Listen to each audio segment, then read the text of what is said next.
It's all good. That was a bit closer.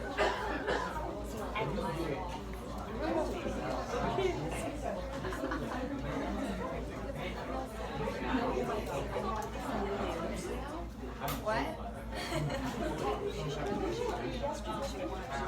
You switch with her so she can be closer to her real life.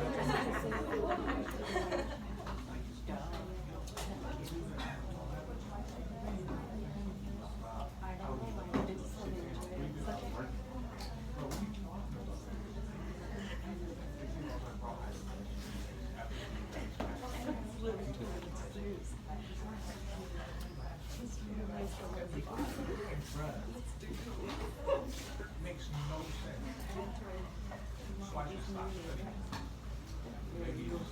All right, let's talk about cardiac output and maybe some calculations you have to make.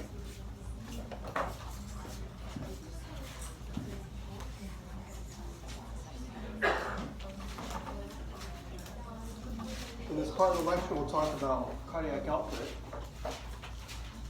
CO, it's a product of heart rate and stroke volume. So those are the parameters that you can modify to affect cardiac output.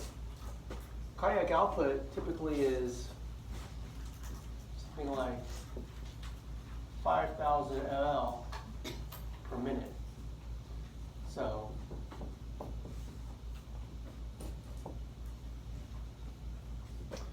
you can modify one or the other to affect cardiac output. And there's an outline of what we're going to talk about.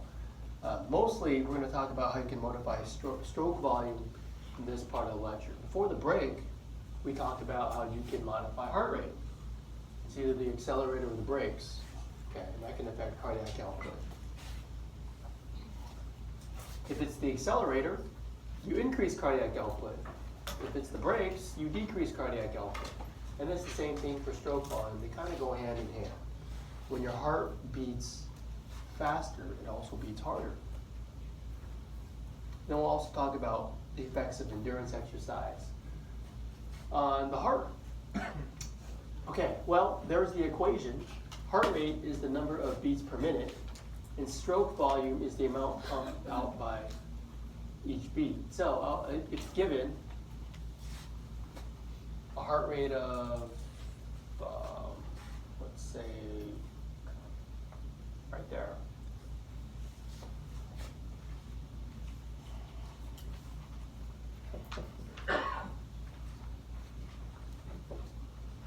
.75 beats per minute. And in stroke volume, you're achieving 70 mils per beat.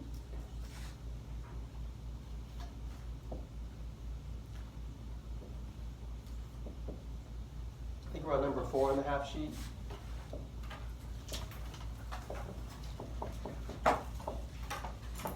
Calculate this cardiac output.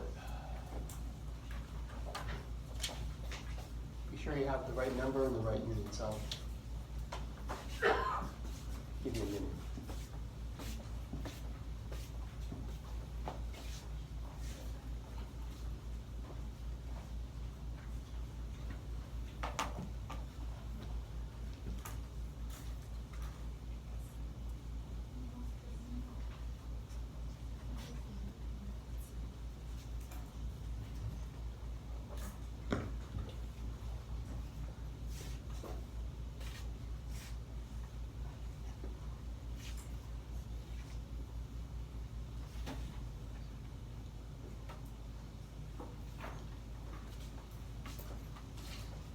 Well, if you have a calculator, you can just go 75 times 70. That should have given you, just to check in, 5250 milliliters per beat, per minute, sorry. Beats cancel out. So mils per minute is the correct units, 5250. Now, you can convert that to liters, which is commonly done. I can just do it in my head.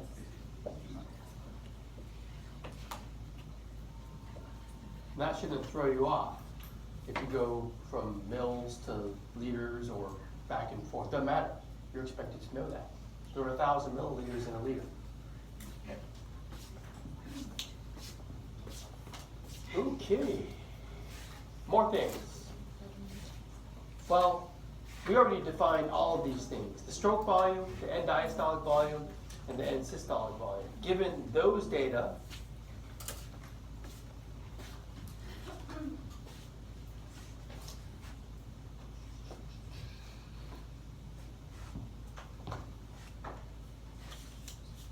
the EDV, I'm just going to read it from the graph. That says 130. That's that top mark. That's the extent of filling. Then you pump out all the blood that you can in that systole. That's stroke volume. And then what's left over is the ESV. So on your half sheet, that should be an easy one. So on number 5, calculate stroke volume, given that information.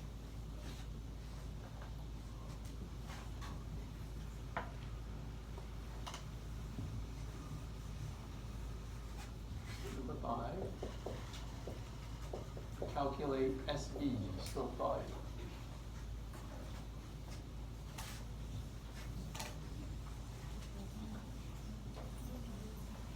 That's easy. What is it? 80. You subtract the leftovers from EDV. That's how much you ejected. You can also calculate ejection fraction. Now, I calculated it for you, so let's just look at it. This is a percentage. The percentage of what you ejected.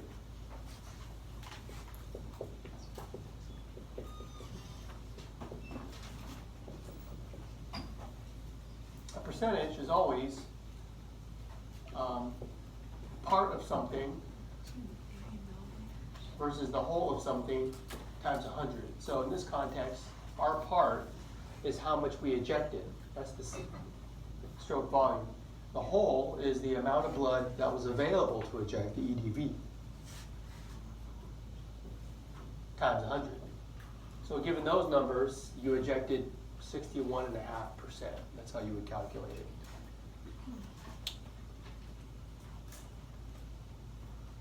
So on this one, or number 6, what if I just gave you that and I said calculate stroke volume and ejection fraction? You should be able to do it quite easily. Go ahead and do it now on your half sheet.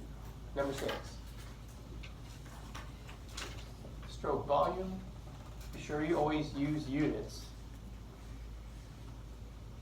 EJ, ejection fraction. That does not have units. It's a percentage.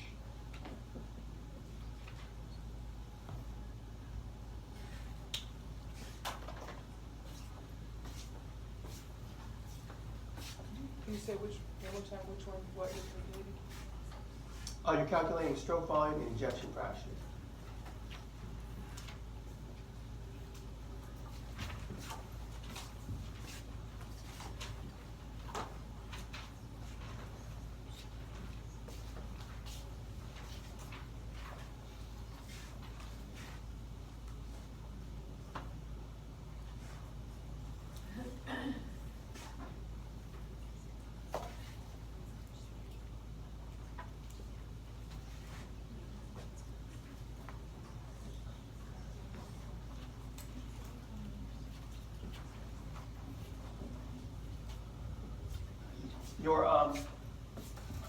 My morning class kind of struggled with this, I thought.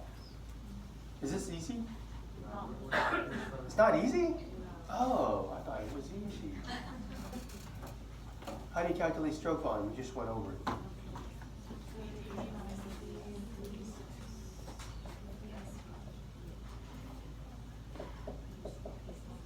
Oh, yeah, you were correct. How are you going to get EDV from this graph?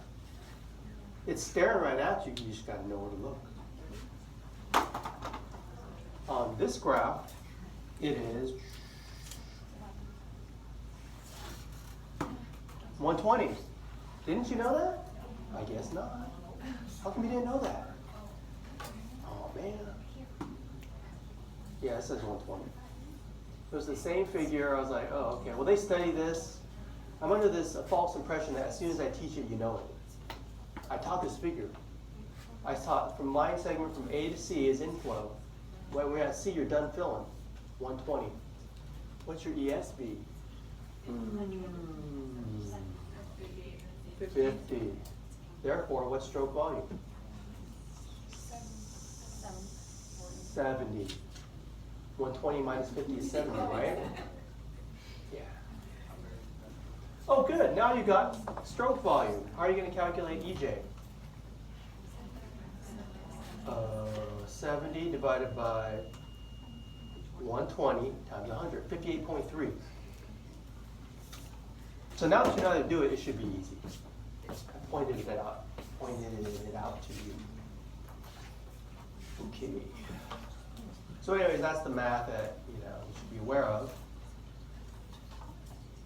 We're going to shift gears and talk about more concepts to do with the stroke volume. On this figure, I just had you calculate it given numbers. But now conceptually, I want you to understand how it can change. It can be 70, it can be 80, it can be 60, it can change. And what are the factors? Now, we want, what's desirable? We want the stroke volume to be more, not less, right? That's desirable. And so I want to talk about how preload and afterload contractility affect stroke volume. The goal is we want more, okay? That's desirable.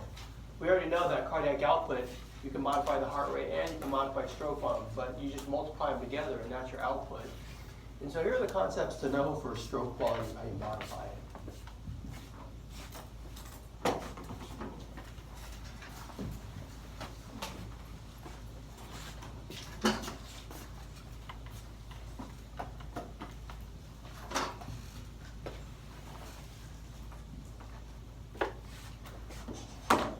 Okay, well, preload. Now, I notice in physiology, sometimes we use different terms to mean the same thing. Preload is one of those terms. Call those factors affecting stroke volume. It's desirable to have more with each heartbeat. Well, preload, that term basically is the end diastolic volume, the end of inflow, your finished filling. That's the preload. Okay, you preload the heart with blood to pump, and I'll talk about all of those things. The basic idea is, if you increase the preload, you return more blood to the heart, you increase the stroke volume. That's the relationship. Increase preload, increase SV, stroke volume. I'll get into the why. This is just an overview. Afterload is a stress on the heart. It's a pressure, a back pressure that the ventricles must overcome to achieve outflow. Afterload stress. A back pressure.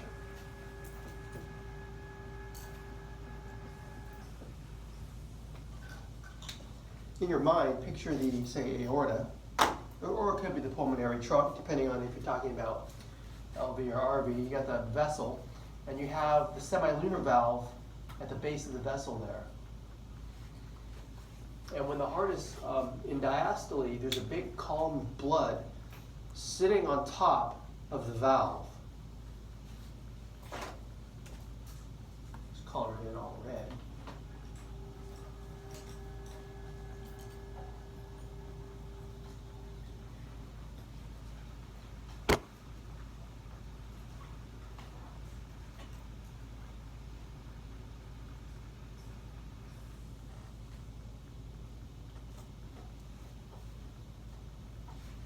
That back pressure, picture a downward force on top of the valve. And if you want to pump blood into that artery, I mean, you have to generate enough pressure to push that valve open. Okay, this is why we call it a back pressure. Well, it has a negative influence on cardiac performance. Think of end systolic volume. If your afterload stress is going up for whatever reason,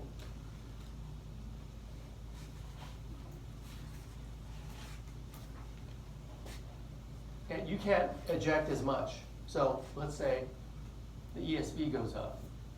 So by default, what's happening to stroke volume is more if more is left over. Down, yeah, that's the basic relationship between afterload stress and stroke volume. Now the third thing I have listed there is contractility.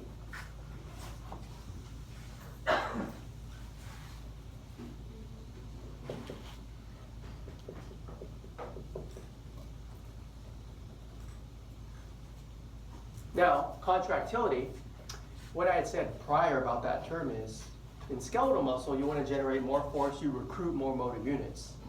In the heart, everything's already firing.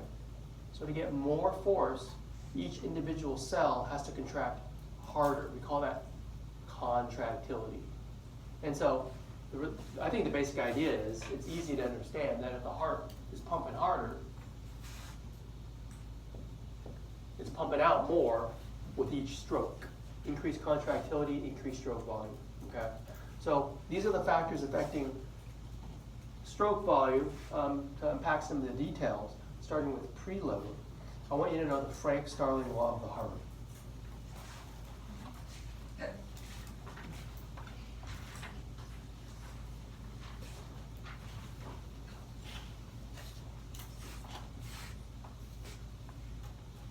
There's a picture of preload and afterload. Preload is the filling time. Afterload is you're trying to bench press that semilunar valve open. Well, anyways, there's an anatomical mistake in this picture. I'm going to point it out to you. The extent of venous return, or the filling time, that is preload.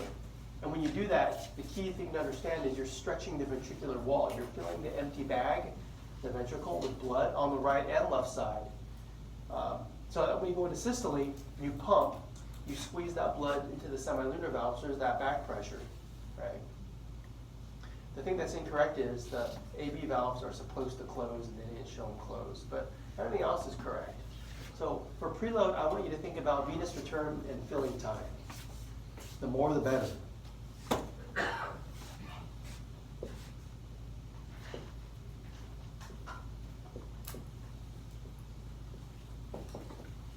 Venous return,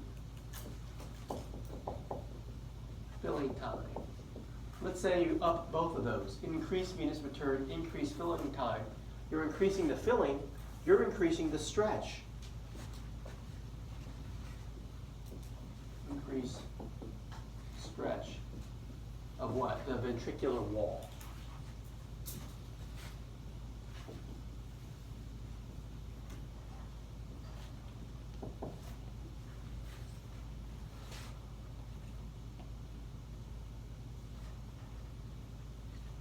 You increase the stretch, ultimately what's going to happen is you're going to pump harder. You're going to increase the stroke volume.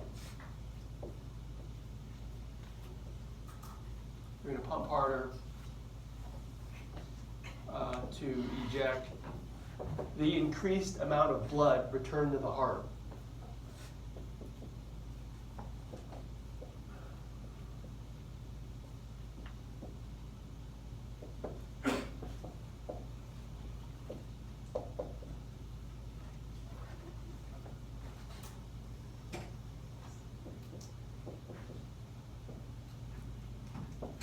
Now basically, we could just say more in, more out.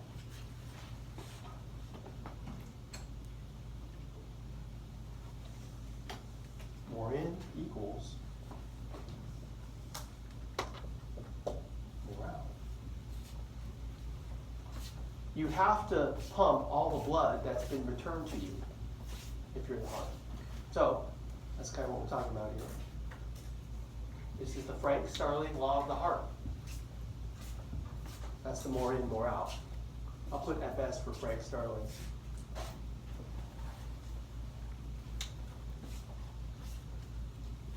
The more you fill the ventricles, the harder they contract with each increased, preload. So, well, this ensures the heart will pump all the blood, return to it from the vein. This is Frank-Starling. Now you measured it in the lab. What segment was it? The time between cardiac cycles, that segment. T to the P. That's an approximation of the inflow. If you have more filling time, you're filling more. And then the heart will pump all of it out. basically says increase preload, increase stroke volume. We said more in, more out, right? So the more in is the preload, the more out is the stroke volume. So I mean, it's not enough just to remember more in, more out. That's helpful, but you have to know the physiology. Now we have to get into the why. Why? Why more in, more out? And the microscopic answer is you gotta think about that stretch. When you stretch the bag and you increase the filling, increase the preload, when you're stretching, the more you stretch, you're reaching a more optimal length of the sarcomere, because there's a length-tension relationship. Put that in here. When you stretch, you reach a more optimal sarcomere length. So that's the why behind the more in, more out. I drew a sarcomere before in class today. I said you have the thick filaments, you have the thin filaments that overlap, and you want an optimal length of the sarcomere, you know, whatever this length L is. Optimal is where you're not totally squished, but you're not totally pulled apart. Because you want some overlap so you can have the cross-bridge cycling happen. But you also need room to slide. Because remember, on both sides of the M line, the sarcomere, the filaments, they slide past each other toward the M line, middle. So here's a graph that we teach from 430, but it pertains to this discussion here.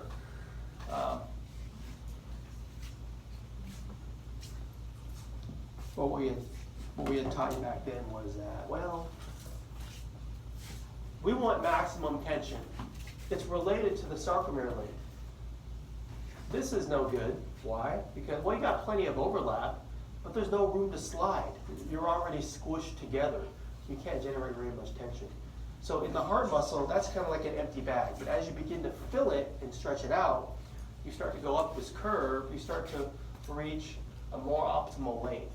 At this top one, the reason why this is optimal is you have plenty of overlap for cross-bridge formation, and you have plenty of room to slide toward the middle. You can generate more force. So that's why you have the more in, more out. Now the question becomes, what happens if you overfill? You don't have any cross bridges formed. You can't do that in the heart because the pericardium, it wraps around it and it prevents overfilling. So you don't worry about that. But anyway, so that's the reason, that optimal length-tension relationship explains Frank Starling.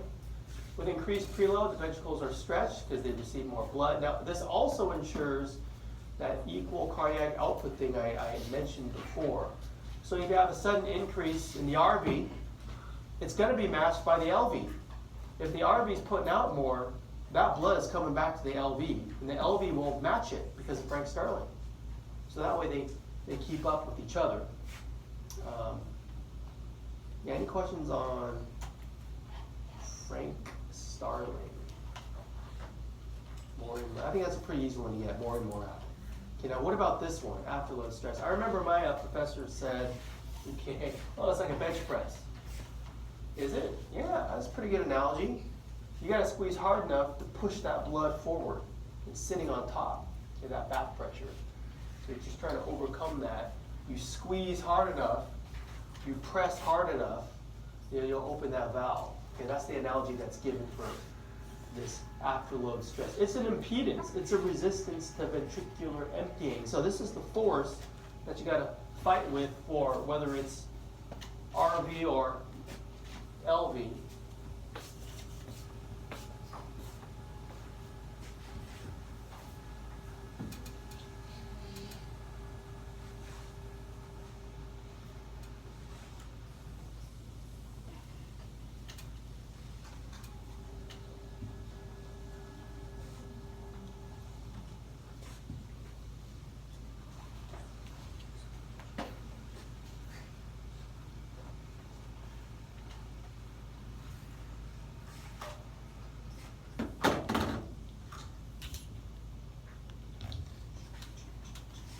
Okay, so I put a 80-10, you get why? 80-10, why do you do that? See this blue arrow? What do you think that is? 80? Okay, now I think you're with me now. What is that? I point to exactly there. That's exactly where the aortic SL valve opens. This is exactly where the pulmonary valve opens. Okay, so that's the pressure you must overcome. Remember I showed this to you before and I said, oh, this generates more pressure, LV does, than the RV, so which pumps out more? Remember I asked that? What's the answer? Which pumps out more? It's the same. Output is equal. Okay, they have to match each other. The pressure doesn't matter. It's just going to pump hard enough to eject the equal amount, okay, this side to that side.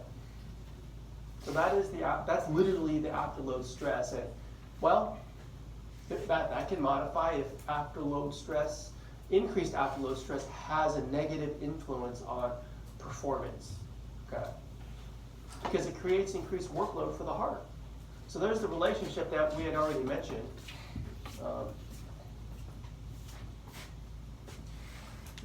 Here are some causes of an increased afterload stress. I mean, either the arteries are getting real stiff or the heart is becoming weaker. Okay. Causes.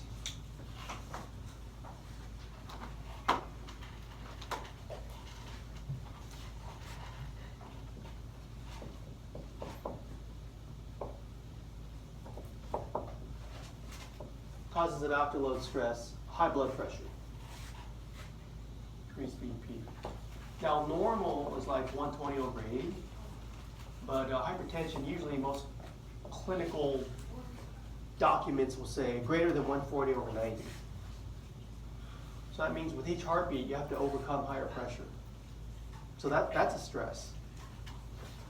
Atherosclerosis, coronary atherosclerosis. Atherosclerosis of the coronary arteries, right?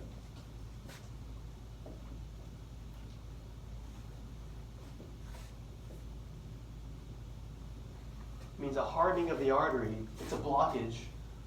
And over time, if it becomes sclerotic, that's what that means, hardening. They literally calcify. It causes ischemia and lack of blood flow. That can make the heart weak.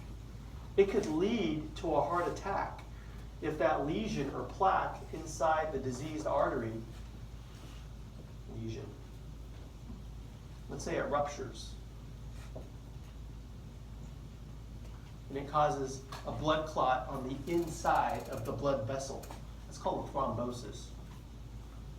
That is the clinical event that causes what I said earlier, acute MI. You might see a difference in the ST segment.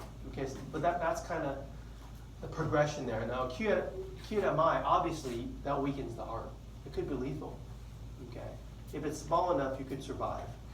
But if you survive, there'll be some scar tissue there.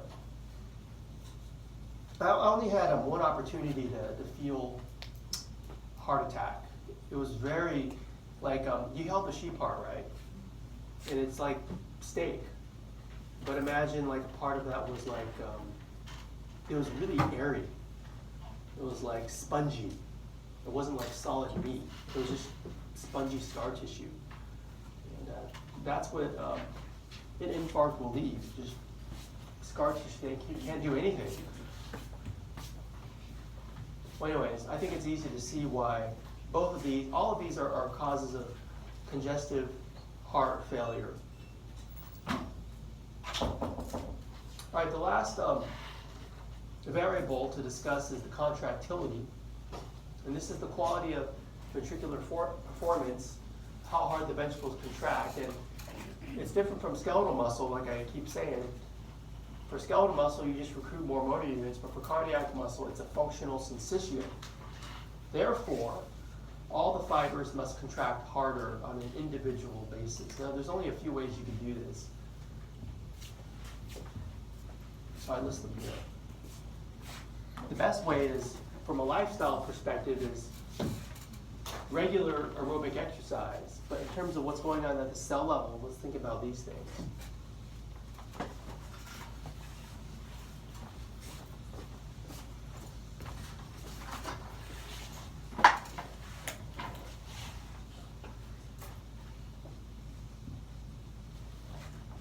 What you have here, ways to increase contractility.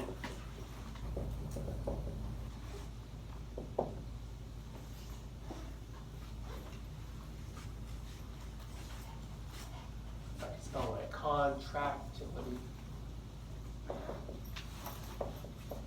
Contractility can be increased if, I already talked about preload. What do you have to do to preload to increase contractility and go up or down? Up. More in, more out. Okay.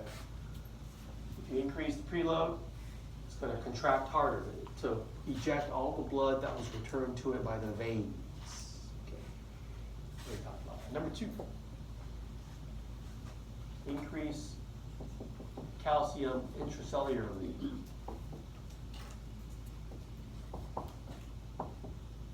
Intracellularly. Well, you know, that's so you can have better cross-bridge cycling to create tension better. So that's why I showed this little picture here. It's supposed to be the sarcoplasmic reticulum and calcium being released so that you can have more cross-bridge cycling. That's the other thing. There's an enzyme that breaks down the ATP in the actin-myosin complex. So if you increase that enzyme's activity, that can increase contractility, and it's calcium stimulated. So let me write that as a third factor.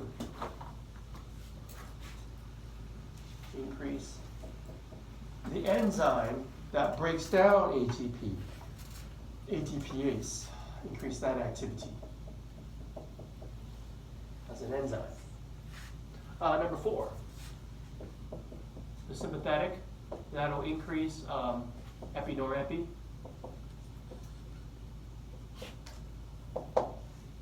That increases contractility because the heart muscle has adrenergic receptors that will just contract harder. That's what I talked about earlier with sympathetic. So as a lifestyle, if you adopt regular physical activity, you know, that's the best for improving cardiovascular performance. The whole system improves. As we train, our heart becomes more powerful pump, mainly by increasing stroke volume.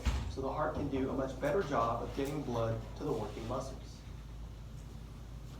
Cardiac output can increase 20%. Okay, the output increases 20% from endurance training. So I have some factors here. I call these the fit factors.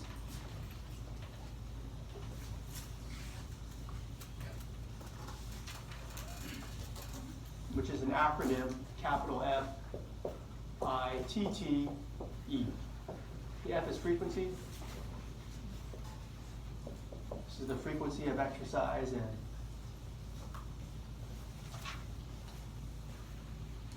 well, the minimum is 3 to 5 days a week, but usually for young people, I say most days. All or most days of the week.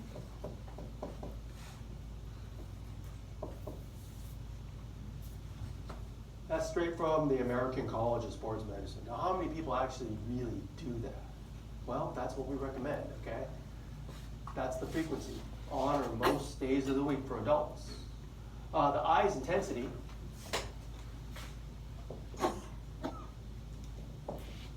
We'll say 70, 85% heart rate max. In a lab, they would measure the VO2, the maximum oxygen consumption, but we can't measure that. If you have a heart rate monitor, it's easy to keep track of during your workout. So the time, T is time. They say 15 to 20 minutes per bout. Really, they say if you accumulate 30 minutes every day, that's pretty good.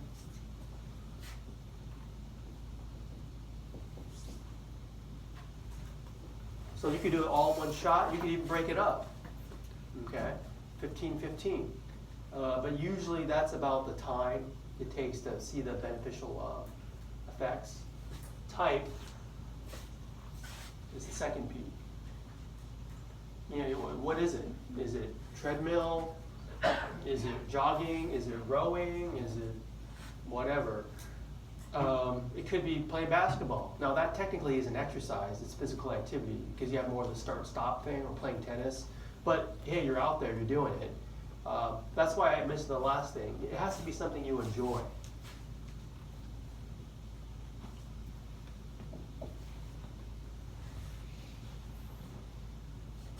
If you enjoy it, you'll do it. It'll be a part of your lifestyle. It can't just be this New Year's resolution that fizzles out after 2 weeks. You start the gym membership, you cancel it, and I'm not gonna go. But if you enjoy it, you'll keep going, okay?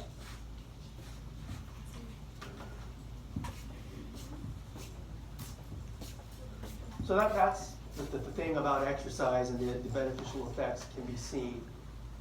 Well, here are the beneficial effects. You increase preload. You increase your blood volume. More blood is circulating. Okay. I mean, what happens is when you exercise, you're subjecting your large muscle groups to hypoxia. That's a lack of oxygen. You keep doing that because you're working out every day. And what does your body do? It's like, this guy's going to keep, what's he doing? What's she doing?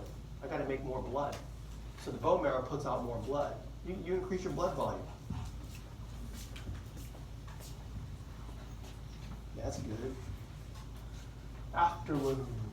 Well, we're not sure why, mechanism unknown, but blood pressure tends to drop in endurance training. Okay, that's good. Contractility. Your heart's stronger. I mean, you're stretching it every day safely. You know, exercise is supposed to be prescribed like drugs. Okay, I mean, don't just strap them on and go try to do a marathon. You have to exercise properly. It is a remarkable stress, but if you do it right, your heart becomes a stronger muscle. Your resting heart rate should decrease because all of these things are improving.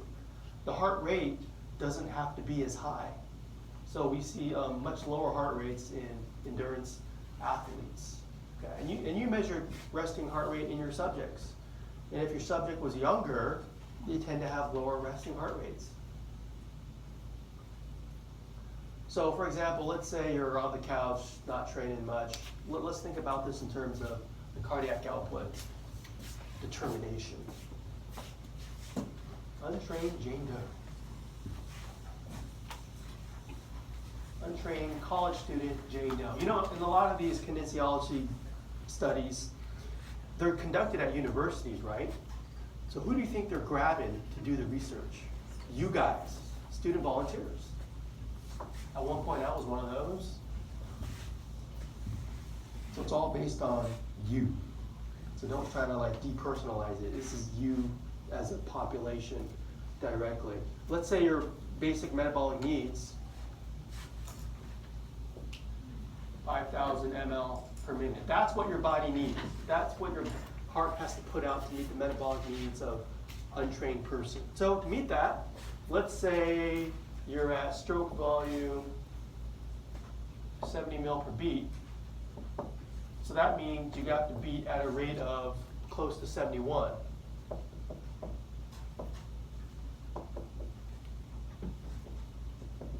Okay, I just kind of rounded it, but basically that's your heart rate.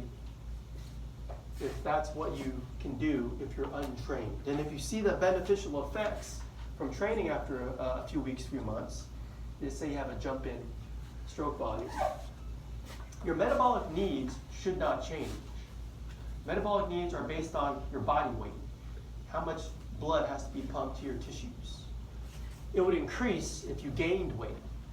But what usually happens when you exercise? You don't gain weight. You usually lose weight, actually. Okay? But let's just say, for comparison's sake, that it stays the same. So you can see the numbers there. 20% jump would mean stroke volume jumps to 84 per beat.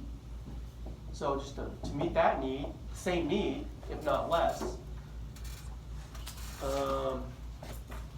59 beats per minute. So your resting heart rate should decrease with training.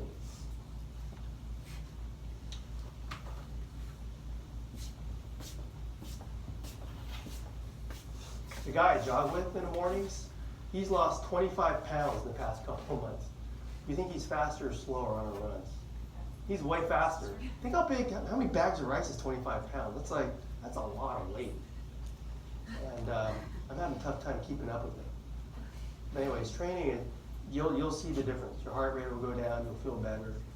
Here's a concept map of everything we talked about just after the break.